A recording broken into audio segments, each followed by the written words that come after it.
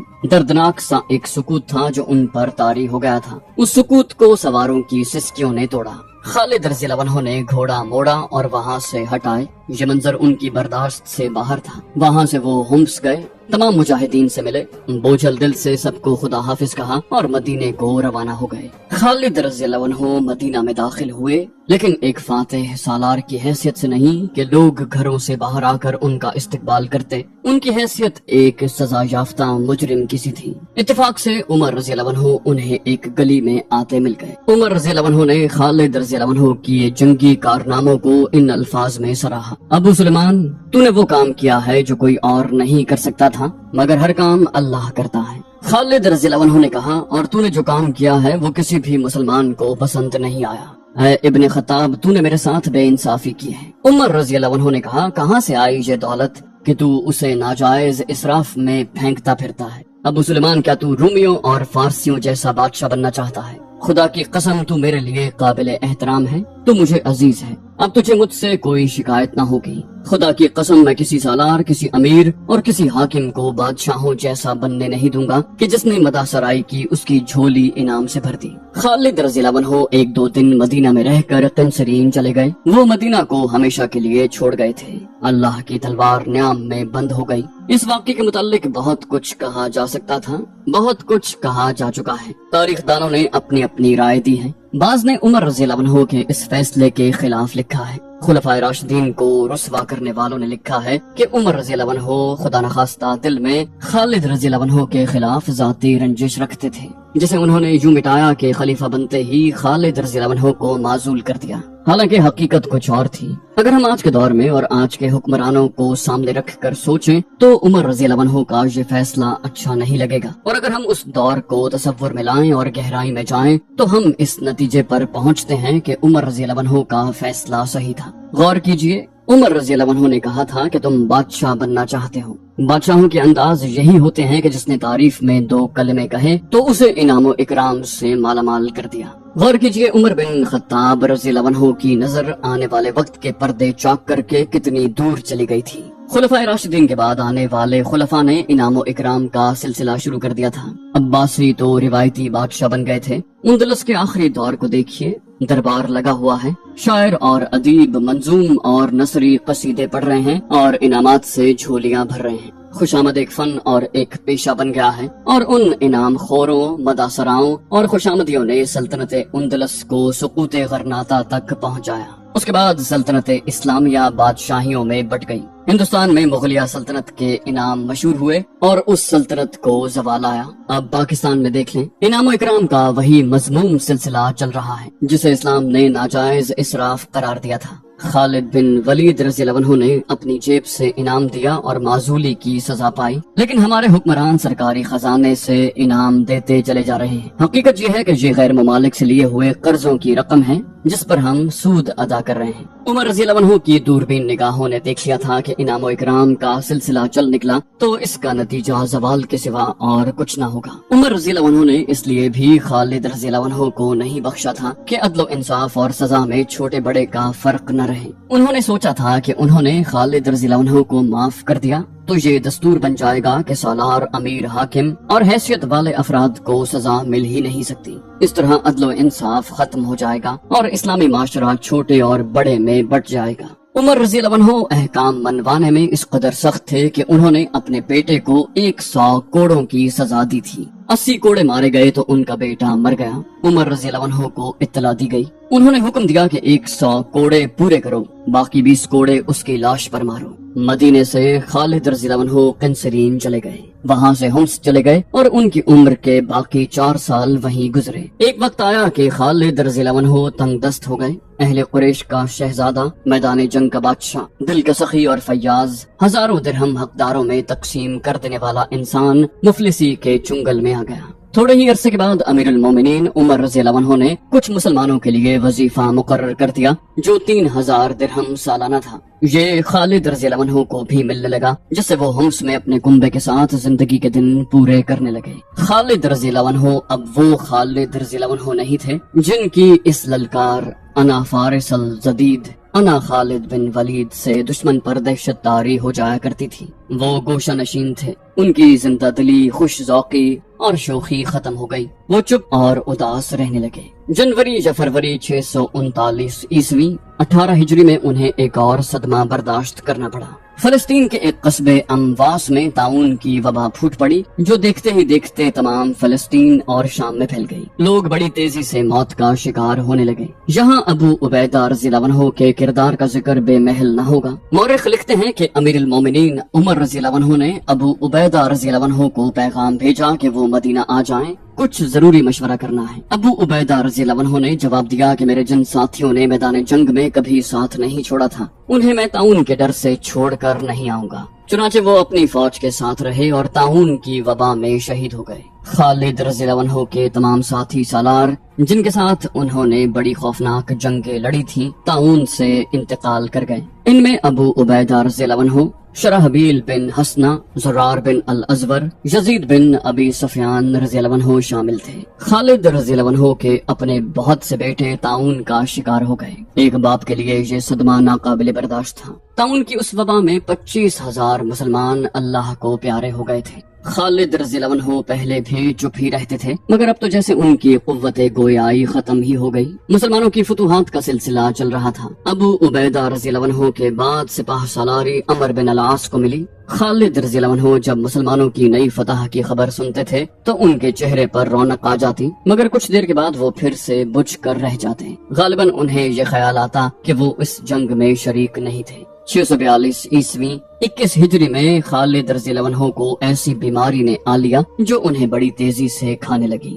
یہ صدموں کا اثر تھا، ان کا جسم کھلتا چلا گیا۔ ایک روز ایک دوست انہیں دیکھنے آیا۔ خالد رضی اللہ عنہ نے اپنی ایک ٹانگ ننگی کر کے اپنے دوست کو دکھائی اور پوچھا، غور سے دیکھ، کیا میری ٹانگ پر کوئی جگہ تجھے نظر آتی ہے جہاں تیر، تلوار یا برچھی کا زخم نہ ہو؟ دوست کو ایسی کوئی جگہ نظر نہ آئی جہاں زخم نہ تھا۔ خالد رضی اللہ عنہ نے دوسری ٹانگ ننگی کر کے دوست کو دکھائی اور یہی سوال پوچھا۔ پھر دونوں بازو باری باری ننگے کیے اور یہی سوال پوچھا۔ پھر سینہ اور پیٹھ دکھائی۔ دوست کو ایک بالشت سے زیادہ کوئی جگہ نظر نہ آئی جہاں زخم کا نشان نہ ہو۔ خالد رضی اللہ عنہ نے بڑی نحیف آواز میں کہا، کیا تو نہیں جانتا کہ میں نے کتنی جنگیں لڑی ہیں؟ پھر میں شہید کیوں نہ ہوا؟ میں لڑتے ہوئے کیوں نہ مرا؟ دوست نے کہا، تو میدان جنگ میں نہیں مر سکتا تھا ابو سلیمان، تجھے رسول اللہ صلی اللہ علیہ وسلم نے اللہ کی تلوار کہا تھا۔ یہ رسول اکرم صلی اللہ علیہ وسلم کی پیشن گوئی تھی کہ تو میدان جنگ میں نہیں مارا جائے گا۔ اگر تو مارا جاتا تو سب کہتے کہ کافر نے اسلام کی تلوار توڑ دی ہے۔ ایسا ہو نہیں سکتا تھا، تو اسلام کی شمشیر بے نیام تھا۔ انتقال کے وقت خالد رضی اللہ عنہ کے پاس ان کا ایک ملازم حمام تھا۔ نزا کے عالم میں خالد رضی اللہ عنہ نے کہا، میں ایک اونٹ کی طرح مر رہا ہوں، بستر پر مرنا میرے لیے شرمناک ہے۔ اور خالد رضی اللہ عنہ اس اللہ کے حضور پہنچ گئے جس کی وہ شمشیر تھے۔ خالد بن ولید سیف اللہ دنیا سے اٹھ گئے۔ ان کی عمر 58 سال تھی۔ ان کی وفات کی خبر مدینے پہنچی تو بنی مخزوم کی عورتوں میں کوہرام مچ گیا۔ مدینہ کی دوسری عورتیں بھی باہر آ گئیں اور مدینے کی فضا سوگوار ہو گئی۔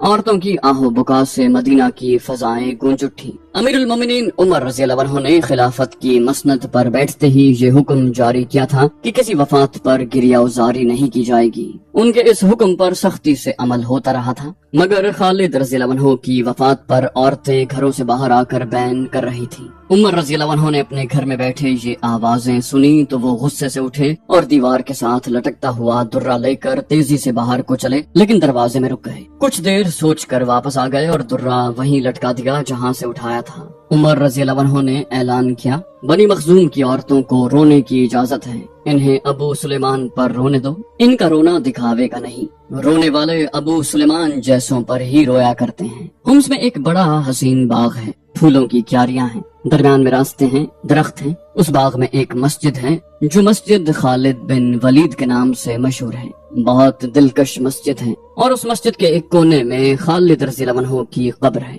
خالد رضی اللہ عنہ کی داستان شجاعت جاننے والوں کو جیسے اب بھی اس مسجد میں جا کر یہ للکار سنائی دیتی ہے، انا فارس الجدید، انا خالد بن الولید۔ تو دوستو اس کے ساتھ ہی ہماری خالد رضی اللہ عنہ پر یہ سیریز اپنے اختتام کو پہنچی۔ آپ کی حوصلہ افزائی کا بہت شکریہ۔ انشاءاللہ ایسے ہی آپ کے لیے سبق آموز اور ایمان افروز کہانیاں لے کر آتے رہیں گے۔ جلد ہی کسی نئی سیریز میں ملاقات ہوگی، تب تک کے لیے اللہ حافظ۔